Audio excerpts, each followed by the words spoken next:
Ce que change, cette épidémie de Covid à la nature de l'information, c'est que, eh bien, on est face, à un virus émergent auquel personne n'était préparé et ça a mis, en relief très tôt, également une autre forme d'impréparation, qu'on n'avait pas tout à fait vu venir, c'est-à-dire, un certain manque de culture scientifique de la part notamment, des journalistes d'information générale.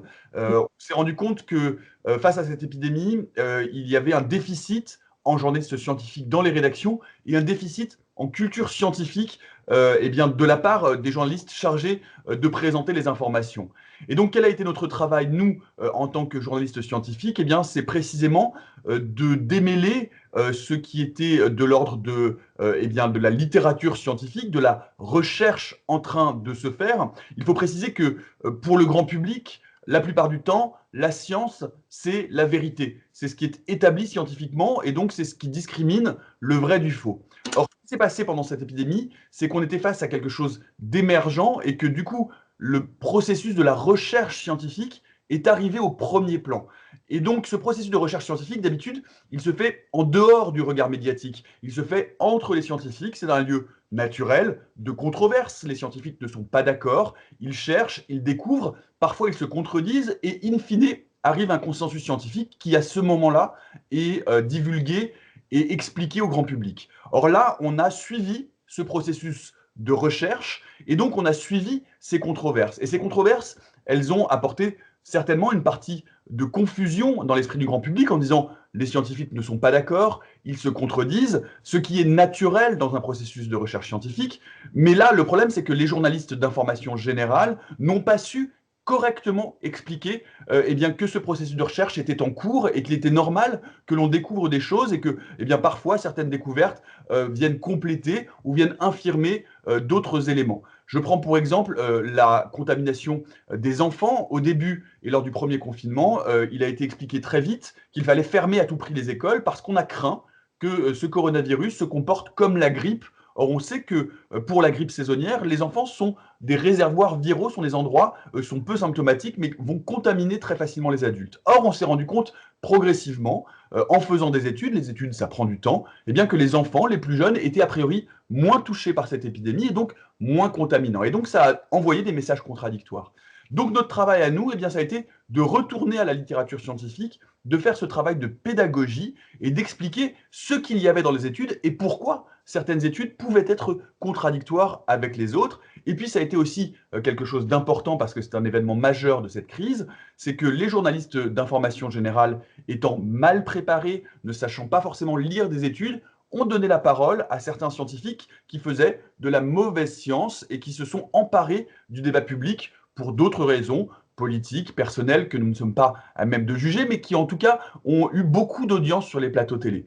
Or, quand on a, nous, eu bien ces études, qu'on a considérées et qu'on a vu en les étudiants qu'elles étaient mal faites, on a dû réexpliquer, eh bien, pour nommer les choses, tout ce qui concerne le dossier sur l'hydroxychloroquine, c'était des mauvaises études et il a été de notre devoir d'expliquer pourquoi ces études n'étaient pas suffisantes pour se poser en sauveur ou en guérisseur de l'épidémie, et donc de refaire là aussi un travail de pédagogie pour expliquer ce qu'est la démarche scientifique, ce qu'est une étude lorsqu'elle est correctement établie, et quelles sont les conclusions que l'on peut légitimement tirer, avec des doutes parfois, il est vrai, eh bien, de ces études scientifiques. Les réseaux sociaux ont été très intéressants pour nous pour suivre la diffusion justement des rumeurs, des fausses informations, de ce qui a pu être mal compris dans la diffusion de l'information scientifique. Ça a été l'un des éléments de la radiographie quotidienne, c'est-à-dire de la chronique que nous avons produite avec l'équipe de la méthode scientifique pour expliquer lors du premier confinement, jour après jour, l'avancée des connaissances sur le coronavirus. Et ça nous a permis de temps en temps de consacrer ces radiographies justement eh bien, à ce qu'on appelle du débunkage, c'est-à-dire à expliquer en quoi ces informations étaient fausses. Et ça nous a permis effectivement de suivre et puis de redonner une fois de plus des éléments de compréhension, de revenir à ce que dit la littérature scientifique pour eh bien, détricoter ces fausses informations, ces rumeurs qui produisent et qui génèrent beaucoup d'anxiété chez les gens. Donc les réseaux sociaux ont été intéressants pour ça, et par ailleurs, ça a été aussi, dans le sens inverse, un formidable outil de diffusion de notre travail, parce qu'il y a évidemment la diffusion radiophonique, il y a évidemment les podcasts, mais sur ces petits formats courts, qu'étaient les radiographies du coronavirus, ça a pu permettre aussi aux gens eh bien, de diffuser cette information, de la transmettre, de participer à cet effort de déconstruction des fausses informations en postant eh bien, sous les posts de leurs amis, de leur famille ou de leurs connaissances qui diffusaient ces fausses informations, des éléments d'explication, de réfutation qui permettaient justement eh bien, de comprendre en quoi cette information était erronée, était fausse ou était mal présentée.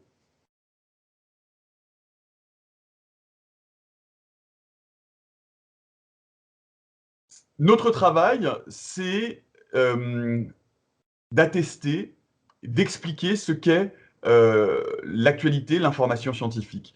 C'est-à-dire que contrairement à quelqu'un qui va retweeter eh bien, un post, une vidéo sur les réseaux sociaux, nous, lorsqu'on voit passer ces informations, notre travail, c'est de voir d'où elle provient, de comprendre exactement ce qu'elle raconte, de comprendre qui est derrière et qui l'a fait circuler, avec quelle intention. Et donc, nous, on retourne à la littérature scientifique, c'est-à-dire aux études qui sont publiées par les chercheurs pour comprendre en quoi cette information est vraie ou fausse, si elle s'appuie sur des éléments scientifiques factuels qui ont été démontrés, relus, corrigés par la communauté scientifique, si c'est donc une information avérée, solide, confirmée, ou s'il s'agit au contraire d'une rumeur qui prend des éléments qui ne sont pas scientifiques, qui se trompent. Par exemple, je prends des exemples sur, on a pu voir à un moment donné passer l'idée que des brevets auraient été déposés sur ce SARS-CoV-2 il y a 2-3 ans, et donc ce virus aurait été manufacturé en laboratoire. Or, on s'est rendu compte en cherchant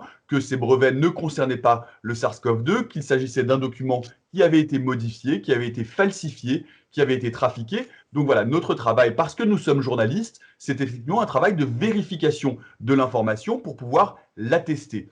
Lorsqu'on se balade sur les réseaux sociaux et qu'on retweet sans vérifier l'information, eh bien nous, c'est normal, nous ne sommes pas des journalistes, nous sommes des citoyens, on peut faire des choix plus ou moins éclairés, on peut se laisser aussi parfois embobiner, on peut se laisser avoir parce que cette information falsifiée, elle peut avoir toutes les apparences d'une information sérieuse, elle peut ressembler à une étude scientifique sérieuse. Notre travail à nous, c'est de vérifier qu'il s'agit bien d'une étude scientifique sérieuse et de comprendre eh bien, quelles sont les mécaniques qui sont derrière et si eh bien, on peut s'y fier ou si au contraire, il faut expliquer en quoi cette information est fausse, erronée ou malhonnête.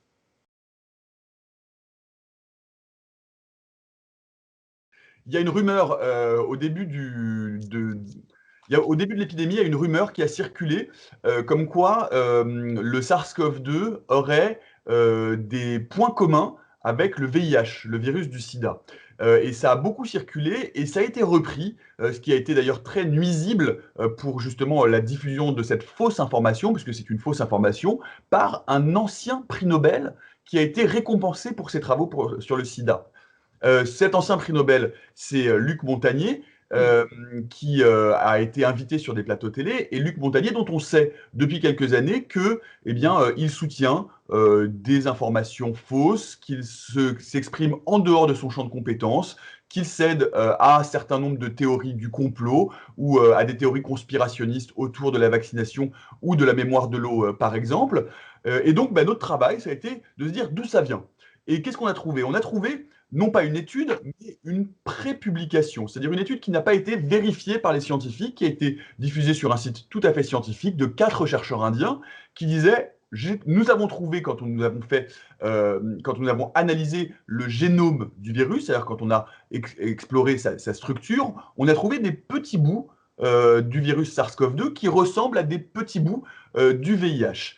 Et eh bien cette prépublication, elle a été très très vite critiquée par d'autres scientifiques qui disaient vous ne pouvez pas dire ça. Pourquoi? Eh bien parce que l'ARN, c'est quoi? C'est 4 nucléotides, c'est 4 lettres qui se répliquent, un peu comme l'ADN, qui s'organisent de manière aléatoire pour donner la structure du génome du virus. Or, retrouver par exemple des séquences de 7 ou 8 lettres similaires entre les 30 000 du SARS-CoV-2 et les 9 000 du VIH, c'est exactement comme si vous trouviez, par exemple, le mot chat dans un roman de 9 000 pages et le mot chat dans un roman de 30 000 pages. C'est-à-dire que c'est totalement aléatoire et ça ne vous permettrait pas de dire que tel auteur, Flaubert, a copié Proust parce qu'ils utilisent tous les deux le mot chat ou le mot voiture. Bon, mais c'est exactement la même chose. Cette prépublication, elle a été retirée, les auteurs s'en sont excusés, mais elle a continué à être diffusée sur les réseaux sociaux. Eh bien, notre travail, ça a été précisément d'expliquer cela, de contredire le professeur Luc Montagnier en expliquant pourquoi ces théories étaient fausses, pourquoi on ne pouvait pas inférer qu'il y ait un lien entre le VIH et le SARS-CoV-2 à partir de ces seules séquences similaires entre les virus, que tout ça a été parfaitement aléatoire, que ça avait été confirmé par la communauté scientifique et que donc il s'agissait d'une fausse information dont la leçon était in fine qu'il faut se méfier de ce qu'on appelle le biais d'autorité, c'est-à-dire lorsque des personnes qui ont une posture normalement respectée dans une communauté, comme un prix Nobel, s'expriment en dehors de leur champ de compétences et donc disent des choses qui ne correspondent pas à ce que leur savoir leur permet d'attester. Voilà, c'est ce que nous avons fait. C'est un exemple concret de détricotage, de débunkage, si vous voulez, d'une fausse actualité qui a circulé sur les réseaux sociaux.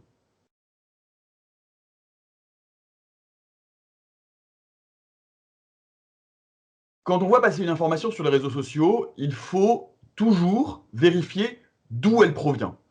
Tous les médias ne sont pas équivalents dans la nature de l'information qu'ils délivrent. Il y a des médias qui sont des médias que l'on connaît, assis, dont on sait que le travail journalistique est attesté. Les grands médias, que ce soit la presse écrite, les grands titres de la presse, Le Monde, Le Figaro, L'Humanité, peu importe, les médias audiovisuels, les chaînes d'information, les chaînes de radio, évidemment. Donc, lorsque les informations proviennent de ces médias-là, a priori, elles sont plus attestées, elles ont fait le fruit d'un travail de journalisme qui est plus sûr que si elles viennent de chaînes YouTube dont on ne connaît pas l'auteur, de sites dont on ne connaît pas exactement ni la provenance, qui sont des sites avec des adresses parfois un peu bizarres, de blogs. Voilà, les médias en général délivrent une information qui est plus sourcée, qui est plus solide que des médias, ou en tout cas, on peut mettre beaucoup de guillemets avec les médias, mais en tout cas que d'autres sources alternatives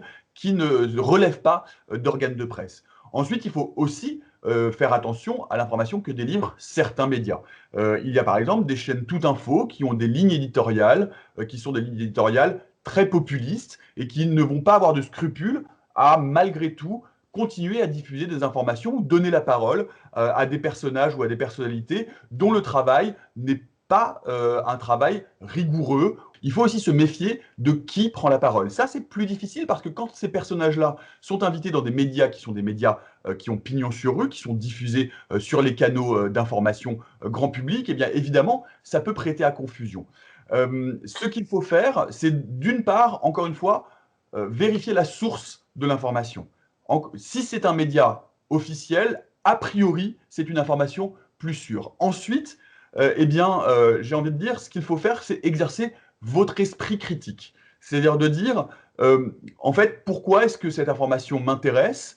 Est-ce que cette information est solide? Est-ce qu'elle n'est pas solide? Est-ce que, par exemple, si j'ai un doute, je fais une petite recherche sur un moteur de recherche classique et ben, voilà, je vois que cette information-là peut être contestée, mise en doute, mise en cause. C'est parfois compliqué, ça n'est pas clair parce qu'encore une fois, certains médias jouent un rôle trouble. Ils préfèrent inviter des gens qui vont faire de l'audience. S'ils font de l'audience, ils gagnent de l'argent grâce à la publicité. Donc, c'est un choix économique, ça n'est pas un choix journalistique. Donc, j'ai envie de dire, et je plaide un peu pour ma paroisse, l'information qui vient de médias publics est en général plus fiable que l'information qui vient de médias privés, avec beaucoup de guillemets et beaucoup de précautions. Néanmoins, les médias publics ont moins d'implications économiques que les médias privés. Et donc voilà, j'ai envie de dire, soyez malins, pensez contre vous, doutez un peu, posez-vous des questions. Ce qu'il faut surtout éviter de faire, c'est les simples retweets sans même avoir lu, sans même avoir regardé la vidéo, sans même être allé jeter un coup d'œil pour savoir de quoi il s'agit et de quoi on parle.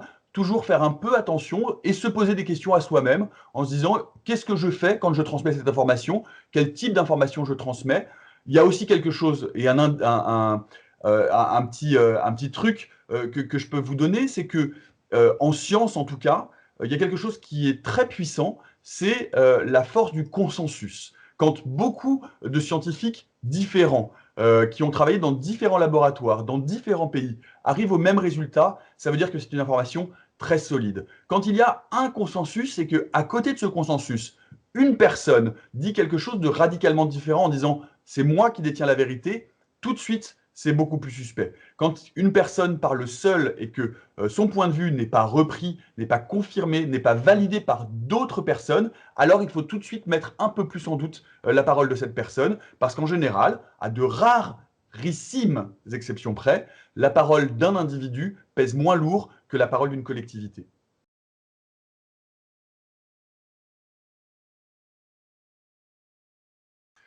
Alors, il y a quelque chose qu'il faut dire immédiatement parce que effectivement la structure des médias, tend à individualiser, le travail. Mon travail n'est pas un travail individuel, c'est un travail collectif. Je travaille avec une équipe, je ne suis pas seul, c'est un travail, important, que celui de lire les études, de trouver, des scientifiques et nous sommes plusieurs et j'ai la chance d'avoir une équipe qui travaille avec moi. On n'est pas 2 hein, en tout, dans l'équipe de la méthode scientifique, on est 7, donc c'est beaucoup de personnes et ça demande effectivement des moyens humains pour pouvoir, faire, correctement ce travail de vérification de l'information.